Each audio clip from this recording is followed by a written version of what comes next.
What's up, guys? I'm Alex Weldon. And I'm John Ibram. Welcome to the first episode of The Reverse Effect.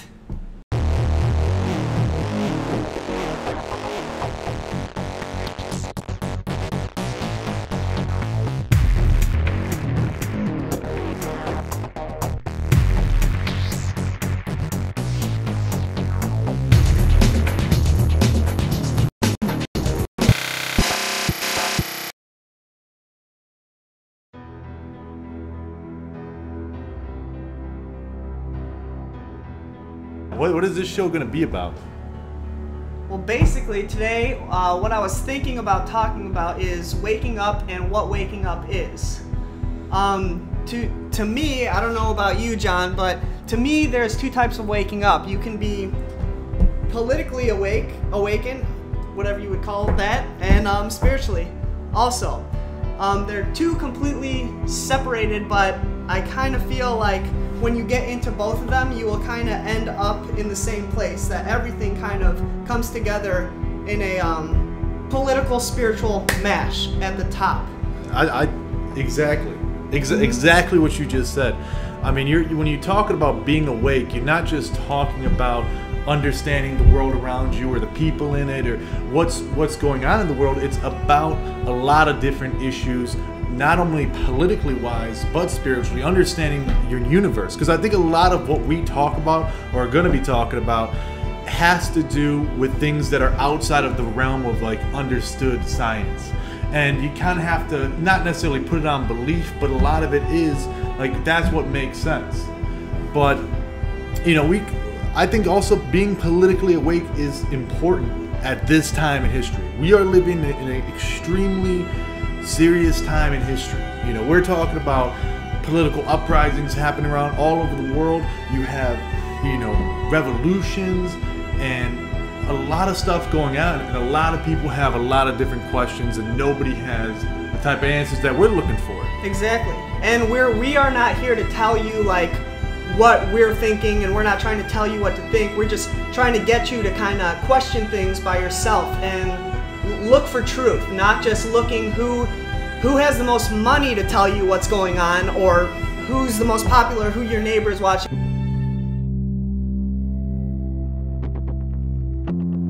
Also, kind of when we're talking about waking up, obviously when you are born, you are conscious and you awake immediately. But with that being said, you don't know anything but what is going to be taught to you. You don't even know how to learn yet.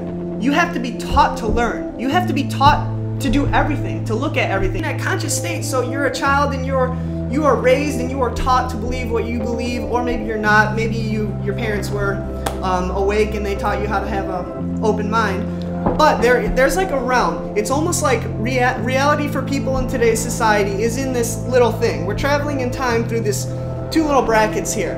And everyone, for some reason, won't step out of these two lines up or down because they are trapped by fear and your ego. Basically, you think you're so cool and you don't want to step out the box of what people haven't tried yet. And but I think that's definitely right.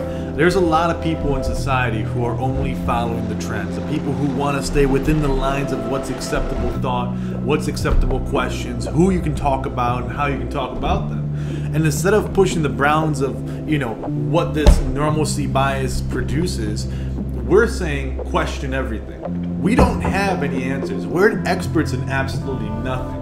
But what we do have are the right questions. And I think that's exactly where it starts to becoming awake, is having the right questions. You need to have your mind trained, because becoming awake is a big process. You will slowly wake up. Like I consider myself an awakened person, and I'm not even close. The life is a whole journey. And I think waking up in that point where you actually wake up is the point, back to that grid, is where you leave that fear and ego and you realize like, wow, everybody looks the same. Everybody's into the same shit. Every time I go to work, everybody's talking about the same thing that they saw on news, the same ice bucket challenge, the same. And it's not us bashing, you know. I'm not bashing. It's not bashing like, you know, the fact that we're anti-football or anti-ALS challenge. It's not that we're against those kind of things. But what we're saying is when you become your whole life is dedicated to only knowing sports stats or only knowing the most like celebrity news that you completely forget, hey, I'm living in a world with lots of other people who believe in all sorts of crazy stuff, who all believe in their own views and situations of life. They look crazy to me and you look crazy to them, and you all think you're right, and you know, and instead of having and you know, talking about that mindset, you have to go into a situation always having an open mind. And I think a lot of people want to think they have an open mind, but they really don't. A lot of people are closed-minded. No, this is how I was thought. This is what everyone says, and unless everyone else is saying it, I'm not going to believe it. And that's what we're here to do, is to make people believe or investigate or question, at the very least question their own reality that's been given to them without them even knowing it.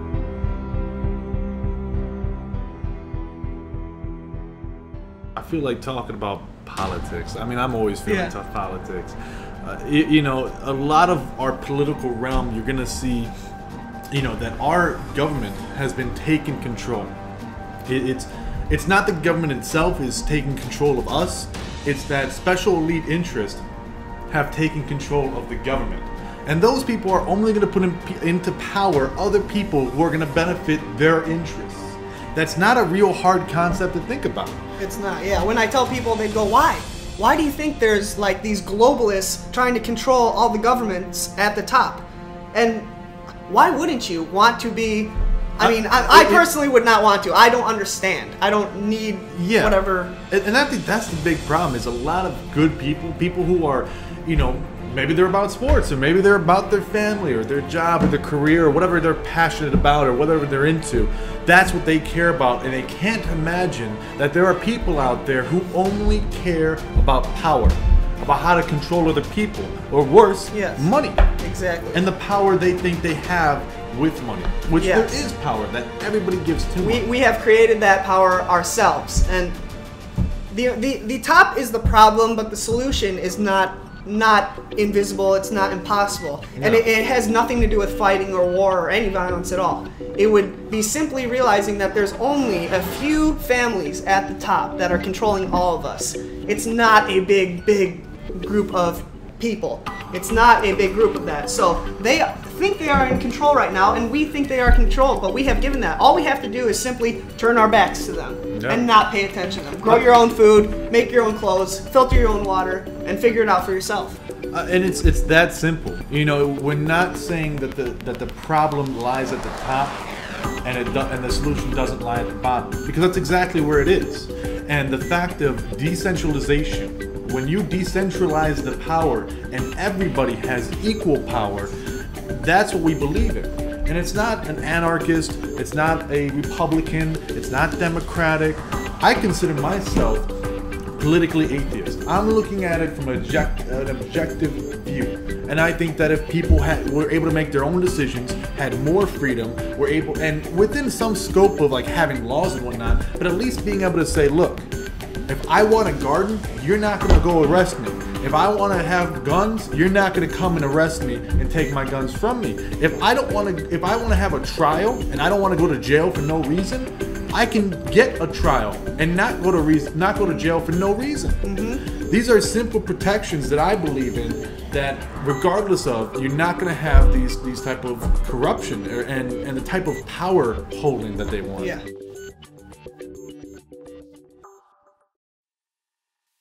When people ask the question, you know, is there an Illuminati? Is there a globalist agenda? Is there a new world order? A lot of what they get to is, okay, it might be true, or it might be happening, and I just don't know about it, and the media is not telling me, and nobody else is talking about it except for you. But why would they be doing this?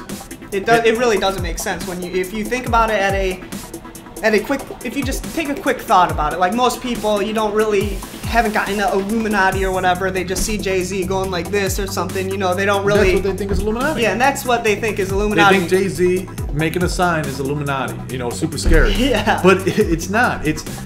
it's a very small group of people who concentrate the money and power, and they are setting up wars for their own benefit because they are making money off of the actual war and off of the people fighting the war and what their resources are fighting for, and they're playing a game with the world, and it's called the grand chessboard. The grand chessboard of the entire world. And what do you do in chess? What do you do in almost any game? If you look at life as a game, yes, you try to win. And that's what they think they're doing. They're winning. Yes. They're winning the game of control. If you play Civilization, a PC game that's real popular, one of the ways is to dominate the whole world. Exactly. And it's almost looking at it to them like a game for whatever they're in it for, whether it's money, whether it's energy, whether it's whatever they want it. And if you look into it and you research, you will find truth and you will blow your mind. I mean, you know, we're going to talk a lot on this show about what type of things are happening to us without us even knowing. Yes. From, you know, the fluoride in the water to GMO food to toxins and pretty much everything in our environment. HARPs, chemtrails, everything. So when we talk about those things, the question is going to be constantly raised as to why. Why would they want to poison our world? Why would they, and they being, again, this globalist small few at the top who compartmentalize everything below them, why would they want to do this? Yeah. And the answer is simply that they feel like they're winning the game. If there's less of other people, there's less they have to do battle with for control of the resources and knowledge and power and everything else money that they have. That's what we're going to be about. We're going to have, with this show, we're going to have a spiritual section. We're going to go over the zodiacs. We're going to go over the houses of the zodiacs, the planets. Lots of spiritual stuff. We're going to go into sacred geometry in everything around us. We're going to cover all the political stuff. That's exactly right. We're going to be covering a lot about politics, what's happening in the United States today, what's happening around the world as we're going by. And there's lots to talk about. Everything from Ebola to, like we were saying, GMOs, and the entire race war that's building in the United States. And who is making that happen? Yeah, to even the political pundits and what they're saying, the prostitute media, and how they think that they can control our minds through what they tell us with their little bullet points. But realistic, that's exactly what we're making to fight against. Because in reality, it's not about what we're saying, but it's about what we're doing, and it's about what you're doing. Exactly, and we want you guys to please follow and subscribe. Below, I don't know, this is the first episode, so I haven't really figured out how the whole YouTube thing works. But yeah, subscribe, follow, all that good stuff. You're looking at the whole operation right now. You're looking at two guys and a camera and a nice little microphone, little Yeti microphone here.